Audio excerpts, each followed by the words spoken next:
बरसात में सबसे ज़्यादा ये फ्रूट फ्लाइज हमारी फसल को नुकसान पहुंचाता है। देखिए कितने सारे फ्रूट फ्लाइज हैं और ये फ्रूट फ्लाइज कुछ गिने चुने फ्रूट्स और वेजिटेबल्स को छोड़ के कुल 80 प्रकार के फसल को फ्रूट फ्लाइज डंक मार के खराब कर देता है। लेकिन चेरी जैसे फल, भिंडी और कुंदरू जैसे सब्जियों को कुछ नहीं करता है। क्या आपको पता है ऐसे क्यों करता है? नहीं पता है तो मैं इस वीडियो के माध्यम से आप लोगों को बताऊंगी फ्रूट फ्लाइज किस लिए इस तरह से फ्रूट्स को डंक मार के खराब कर देता है। साथ में 2 तरीके से हम कैसे फ्रूट फ्लाइज को पूरी तरह से कंट्रोल कर सकते हैं उसके बारे में भी बताऊंगी। पहला कुछ होममेड ट्रिक्स के द्वारा, दूसरा मार्केट से फ्रूट फ्लाइज कंट्रोलर अगर लेना है तो कौन सा लेना है। गुड मॉर्निंग, नमस्ते, मैं दुर्गा पॉट टू प्लेट में आप सभी का स्वागत करती हूँ। फ्रूट फ्लाइज को कंट्रोल करने के लिए ज़रूर बताऊंगी, उससे पहले एक छोटा सा गार्डन अपडेट दे देती हूँ दोस्तों। ये है हरश्रृंगार का पौधा। मिड मई से इसमें फूल आने शुरू हो गए हैं।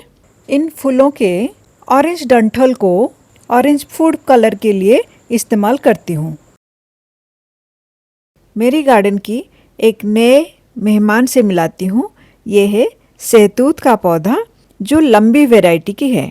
एक छोटी वैरायटी की सहतूत का पौधा मेरे पास है, उसमें साल भर फल होता है, लेकिन लंबी वाली वैरायटी सिर्फ विंटर में फल देगा। साथ में ये है पैशन फ्रूट के पौधा जिसको मैंने बीज से घर में ही पौध तैयार करके लगाया हुआ है। ये है काली हल्दी का पौधा जिसके सारे पत्ते धीरे धीरे खुलना शुरू हो गए हैं और पत्ते आने से पहले ही इसके फूल आने शुरू हो गए थे। काली हल्दी के फूलों को बहुत शुभ माना जाता है और ये लक्ष्मी माँ की फेवरेट फ्लावर्स में से एक है। बरसात के लिए मैंने मक्के बो दिए थे। मक्के के पौधे में भी अभी 4 पत्ते आने शुरू हो गए हैं। और ये है नींबू के पौधा। छोटा सा पौधा है, उसमें खूब सारे नींबू लगे हुए थे। गर्मियों में काफ़ी सारे नींबू यूज़ में ले लेती हूँ। और ये है चीकू का पौधा, छोटा सा है। पिछले साल थोड़े से फूल आए थे और एक चीकू हुआ था उसमें। और इस बार जितने भी ब्रांच आप देख पा रहे हैं, इन सब ब्रांच में 6-7 फूल लगे हुए हैं। कुछ कलियां हैं और कुछ फूल खिल गए हैं। इनकी फूल देखने के लिए बहुत सुंदर लगती हैं। दिल खुश हो जाती है अपनी गार्डन की कोई भी पेड़ में छोटी सी फूल आई हो, नए पत्ते आए हो या फल लगे हो। लेकिन जब वो फल छोटा ही रहता है और उसमें फल मक्खी डंक मार देता है तो वो फल सड़ने लगता है, क्योंकि डंक मारने के बाद वो उसमें अंडे दे देता है और अंडे देने के बाद फल के अंदर ही उसके बच्चे पैदा हो जाते हैं, इसीलिए वो फल सड़ने लगता है। लेकिन फल मक्खी कभी भी खट्टे फलों के ऊपर बैठता नहीं है और उसमें डंक भी नहीं मारता है। जैसे ये देख पा रहे हैं चेरी, इतनी गर्मियों में भी चेरी हुई है और इसकी एक भी फल सड़ा नहीं है। ज़्यादातर ठंडी इलाका में चेरी की पौधा लगाया जाता है, लेकिन कुछ वैरायटी ऐसा है जो टेरेस गार्डन में भी बहुत अच्छे से हो जाती है। उनमें से ये एक वैरायटी है।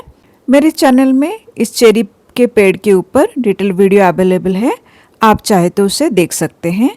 जैसे मैं बता रही थी, खट्टे फलों के ऊपर और गिनी चुनी कुछ वेजिटेबल्स को छोड़कर फल मक्खी ज़्यादातर सारे फलों में अपना डंक मार देती है या उसमें अंडे दे देती है और उस फलों को और सब्जियों को सड़ा देती है। बरसात में जैसे बाकी कीट पतंग पैदा होते हैं, ऐसे ही फल मक्खी भी बरसात में सबसे ज़्यादा अपना पॉपुलेशन बढ़ाती है। इसीलिए अपनी गार्डन की फ्रूट्स एंड वेजिटेबल्स को फल मक्खी से बचाने के लिए कुछ ना कुछ ट्रिक ज़रूर करना पड़ेगा। उससे पहले जान लेते हैं ये फल मक्खी किस चीज़ से अट्रैक्ट होती है। जैसे हम कोई मीठा चीज़ को बाहर खुले रख दें तो उसके आसपास चींटियाँ और मक्खी घूमने लगते हैं। ऐसे ही फल मक्खी भी किसी एक पर्टिकुलर खुशबू से आकर्षित होती है और उसका फ़ायदा उठाकर हम उसे ट्रैप में रख सकते हैं। विशेषज्ञों के हिसाब से फीमेल फल मक्खी के शरीर से एक हार्मोन रिलीज होता है जिसका नाम है DH31। उसकी स्मेल से फल मक्खी अट्रैक्ट होता है, यानी मेल फल मक्खी DH31 हार्मोन की तरफ अट्रैक्ट होता है। जो गार्डनर नीम ऑयल का स्प्रे अपने गार्डन में हमेशा करते हैं, यानी हर 15 दिन में यूज करते हैं, उनके गार्डन में फ्रूट फ्लाई बहुत कम आता है। लेकिन बरसात में नीम ऑयल का असर कम हो जाता है, इसीलिए बरसात में फ्रूट फ्लाइज को कंट्रोल में रखने के लिए DH31 हार्मोन की ट्रैप गार्डन में लगाना चाहिए। इस हार्मोन की जो स्मेल होती है वो स्मेल हम घर पे भी बना सकते हैं। उसके लिए हमें चाहिए एक बहुत अच्छे से पका हुआ कोई भी fruit, half tea spoon sugar, चीनी और हाफ टी स्पून विनीगर की मदद से। इस मिश्रण को किसी बॉटल के अंदर डालकर आप गार्डन में जगह जगह में हैंग कर सकते हैं। इसको कैसे बनाया जाता है इसके ऊपर एक शॉर्ट वीडियो मेरे चैनल में अवेलेबल है, आप चाहे तो उसे देख सकते हैं। ये तो था कुछ फ्री के जुगाड़ जो कि आप अपने घर पे खुद बना सकते हैं। और अगर मार्केट से ख़रीदना है तो मार्केट में इस तरह से कुछ फ्रूट फ्लाई कैचर यानी फल मक्खी को ट्रैप में रखने के लिए एक कप और उसके साथ ढक्कन, साथ में एक छोटा सा लकड़ी का टुकड़ा मिलता है जिस टुकड़े में DH31 हार्मोन का स्मेल लगा हुआ रहता है। उस हार्मोन का स्मेल सिर्फ 1 महीना काम करता है। 1 महीने के बाद नए लकड़ी के टुकड़े को लगा सकते हैं। उसके लिए आपको दोबारा से पूरी नए सेट खरीदना पड़ेगा। मैं पूरा नया सेट नहीं खरीदती हूँ, मैं DH31 हार्मोन का बॉटल खरीद के रखती हूँ। जैसे ही 1 महीने के बाद हार्मोन का स्मेल थोड़ा कम होता है तो वापस से उस लकड़ी के टुकड़े में मैं हार्मोन के ड्रॉप्स 2-3 बूंद डालकर कैप लगाकर अपने टेरेस गार्डन में जगह जगह में हैंग कर देती हूँ। ऑनलाइन अमेज़न या फ्लिपकार्ट में ये हार्मोन ड्रॉप्स बड़ी आसानी से मिल जाती हैं। आपको लोकल शॉप में भी रिफिल लिक्विड मिल सकता है। रिफिल लिक्विड खरीदने से पहले एक्सपायरी डेट ज़रूर चेक कर लीजिएगा। इसमें 2 साल की एक्सपायरी डेट लिखा हुआ है। महीने में सिर्फ 2-3 बूंद की इस्तेमाल होती है, इसीलिए एक्सपायरी डेट चेक करना बहुत ज़रूरी है।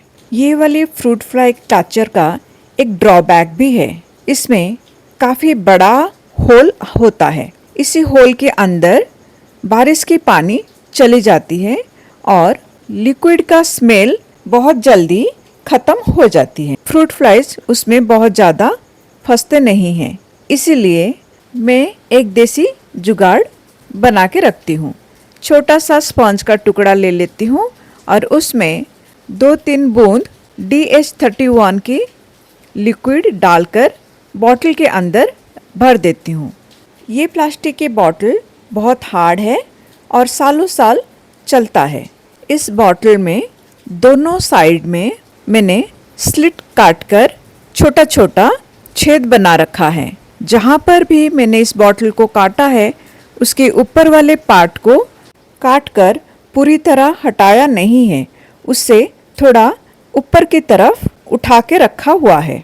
उससे बारिश की पानी अंदर नहीं जा पाएगी। इसकी रिजल्ट भी इसी वीडियो में मैं आपको दिखा दूंगी। तब तक थोड़ी सी फ्रूट्स और वेजिटेबल्स गार्डन से तोड़ लेते हैं।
ये देखिए किस तरह से फ्रूट फ्लाइज ट्रैप में फंस गए हैं, लेकिन बगल में फला हुआ ककड़ी को कुछ नुकसान नहीं पहुंचाया है। लेकिन बरसात में, जैसे मैंने कहा था, इस फ्रूट फ्लाई कैचर के अंदर पानी घुस जाती है और ये ठीक से काम नहीं करता है। आइए उसको भी देख लेते हैं कि किस तरह इस बारिश में फ्रूट फ्लाइज की ट्रैप के अंदर पूरे पानी घुस गए हैं। फ्रूट फ्लाई या फल मक्खी मर के पानी में तैर रहे हैं, लेकिन लकड़ी भी पानी में भीग गई है, इसीलिए उसमें से हार्मोन का स्मेल धुल गया है। दूसरी तरफ घरेलू जुगाड़ बहुत अच्छे से काम किया है। उसके अंदर पानी बिल्कुल भी नहीं गया है और मक्खी भी मरे पड़े हुए हैं। आई होप मेरी दी गई जानकारी की मदद से मेरी तरह आप भी अपनी मेहनत का फल खुद खा पाएंगे, ना कि fruit flies. Thank you for watching the video. Please like, share and subscribe to my channel. Healthy खाइए, हेल्दी रहिए। God bless you all.